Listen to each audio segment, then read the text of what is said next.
हाँ तो छोटी गोली में क्या है भाई, कौन सा चैप्टर पढ़ रहे हो? बढ़िया, chapter 10 9th class, Heron's formula. देखो पता है इसमें कोई दिक्कत नहीं है। हीरोन्स फॉर्मूला किसके लिए यूज होगा? Area of triangle. कब लगाएंगे? जब तीनों साइड का पता हो, या ऐसा हो कि मान लो हीरोन्स फॉर्मूला मतलब एरिया दे रखा है, दो साइड दे रखी है और तीसरी निकालनी है, तब भी आप इसको कर सकते हैं। तो मुद्दे की बात है कि तीनों साइड हो और तब हम इसको अप्लाई करेंगे। ये क्लास है उसकी, क्लास थोड़े दिन बोल दे, आ जाएगी अंदर, बैठ जाएगी, यहाँ बैठ जाएगी। ठीक है, इस तरीके से हम बात करेंगे। तो ये क्या हो गया हीरोन्स फॉर्मूला से। अरे हीरोन्स फॉर्मूला क्या है? हीरोन्स फॉर्मूला क्या है बेटे?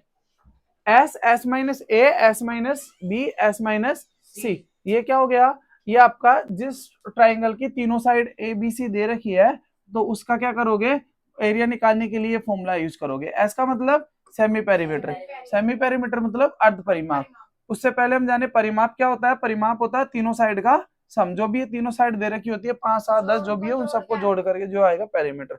और सेमी मतलब आधा, तो इसको 2 से भाग दे देंगे, ए प्लस बी प्लस सी, इसको 2 से भाग दे देंगे तो क्या जाएगा? इसका सेमी पेरीमीटर आ जाएगा। किसका सेमी पेरीमीटर? इस ट्राइंगल का। अब जो ये आ गया तो हम वैल्यू पुट करके, जैसे मैंने एक एग्जांपल दिया आपको कि एक ट्राइंगल है, इस ट्राइंगल की 3 साइड है, एक 4 है, एक 3 है और एक 5 है। किसी को भी ए मान लो, किसी को भी बी मान लो, सी मान लो, कोई दिक्कत नहीं है यहाँ पर। तो सबसे पहले हम एरिया निकालने के लिए क्या करेंगे? इसको, इसका half into base into height से भी निकल जाएगा, ऐसे दिक्कत नहीं है, क्योंकि 90 डिग्री है। ये half into base into height कब लगता है? जब आपका एक बेस हो और उसके कोरस्पॉन्डिंग परपेंडिकुलर यानी कि हाइट हो। तो ये आप लगाओगे, देखो 3 और 4 तो गुणा होकर के कटेगा और ये कितना आ जाएगा? 6। वही तो 6 आ रहा है इसका आंसर भी। हाँ तो हमने क्या करा, यहाँ से सेमी पेरीमीटर निकाला। सेमी पेरीमीटर कैसे निकलेगा? तीनों साइडों को जोड़ा, 12 है, 12 को 2 से भाग देंगे, 6 आ जाएगा। उसके बाद हमारे फॉर्मूले में ये हुआ करती थी एस, एस तो हमें मिल गया, एस माइनस है वो भी साइड में लिख लिया। एस माइनस है मतलब एस 6 था। और ये याद रखने वाली बात है, ये वाला जो सेमी पेरीमीटर आता है इन तीनों साइड से ज्यादा होगा बेटा। देखा था किसी बच्चे ने कम लिख दिया था, वो गलत। ये सेमी पेरीमीटर इन तीनों साइड से ज्यादा ही आएगा। तो ये सेमी पेरीमीटर हो गया। अच्छा, इसमें से ये माइनस करेंगे, पहले वाली साइड 6 में से 3, 3 4 माइनस हुआ, 6 में से 5 गया तो 1। इसकी वैल्यू इस फॉर्मूले में पुट करेंगे, एस का वैल्यू एस, इन दोनों के बीच कोई साइन नहीं है तो क्या होगा? मल्टीप्लाई, इसकी वैल्यू 3, इन दोनों के बीच कोई साइन नहीं है, मल्टीप्लाई 2।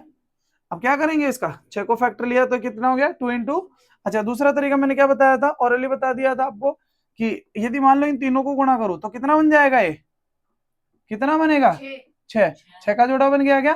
तो हट जाएगा। कई बार बच्चे पता है क्या करते हैं? अनपेड करके फिर रूट लगा देते हैं, जो कि गलत है। ये क्या होता है? गलत तरीका है। तो आंसर कितना हो जाएगा इसका?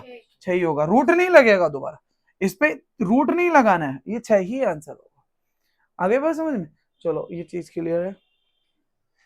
फिर मैंने बताया कि इक्विलेटरल ट्राइंगल जिसकी तीनों साइड बराबर होती है, उसका एरिया क्या निकलता है? √3/4 ए स्क्वायर। आप जो है इसको √3/4 ए स्क्वायर को बेटे इस हीरोन्स फॉर्मूला से निकाल सकते हो। Getting this? हीरोन्स फॉर्मूला से कैसे? सेमी पेरीमीटर निकालोगे, a plus A 3a/2, s minus A 3a/2 minus a/2, ऐसे s minus B a/2, s minus C a/2 आएगा। फॉर्मूले में पुट करोगे, पुट करते ही आ जाएगा भाई 3a/2, फिर a/2, a/2 और a/2। देखा जाए तो a/2 का यह जोड़ा बन गया, a/2 का यह जोड़ा बन गया, 2a/2 बाहर आएगा, a स्क्वायर हो गया और नीचे 2 और 2 4 हो गया। तो क्या बना? ये वही बन गया क्या? √3/4 ए स्क्वायर आया कि नहीं? √3/4 ए स्क्वायर। तो यहाँ मैं प्रूव करके दिखा देता हूँ। तो इक्विलेटरल ट्राइंगल एरिया जिसकी साइड ए हो, उसका एरिया क्या बन जाता है? √3/4 ए स्क्वायर बन जाता है। Getting this? सो ये आपका क्या जाएगा? इक्विलेटरल का एरिया आ जाएगा। नेक्स्ट कौन सा है? संभव का हो गया। फिर फाइनली मैं आपको ये बताया कि एरिया ऑफ ट्राइंगल जो है बेटे, एरिया ऑफ ट्राइंगल हमारा देखो इक्विलेटरल ट्राइंगल है, उसका फॉर्मूला क्या हो गया? √3/4 ए स्क्वायर। यदि आपको हाइट और बेस दे रखा, मान लो ये बेस है, वो भी बेस हो सकता है, ऐसी बात नहीं है, और इसकी कोरस्पॉन्डिंग हाइट है, हाइट को एल्टीट्यूड भी लिख सकता है। हाइट हो तो इसका एरिया क्या हो जाएगा? Half into base into. और जब तीनों की साइड दे रखा हो तो आप कौन सा फॉर्मूला लगा सकते हो? हीरोन्स फॉर्मूला लगा करके इसके वैल्यू निकाल सकते हो। क्लियर है ये चीज? तो आपको जैसे कई बार साइड रेशियो में भी दे देगा, आपको क्वेश्चन है ना ऐसे जैसे मान लो एक क्वेश्चन आ गया आपका, जैसे 10 10 13 17 ऐसा कुछ करके दे दिया और कहा कि साहब ये एक ट्राइंगल की तीनों साइड का क्या है, रेशियो है। क्या है, तीनों साइड का रेशियो। अब यदि मान लो इसका पेरीमीटर कितना है, 300 है, एक ट्राइंगल जिसकी तीन साइड का रेशियो ये है और इसका पेरीमीटर कितना है 300, तो बताओ जरा इसका एरिया कितना होगा। पेरीमीटर दे रखा है, एरिया नहीं दे रखा। तो इस टाइप के क्वेश्चन भी हम करेंगे 10.1 में। कैसे करेंगे, क्यों करेंगे, बताऊंगा अभी, एक्सरसाइज बताऊंगा, एक सवाल है। चलो बहुत बहुत धन्यवाद, ये समराइज भी करा दिया। तो जब एग्जाम में आए छोटी गोली ले लेना, बस यूटीयूटीओ अपना काम बन जाएगा। फॉर्मूले याद होना जरूरी है बेटा।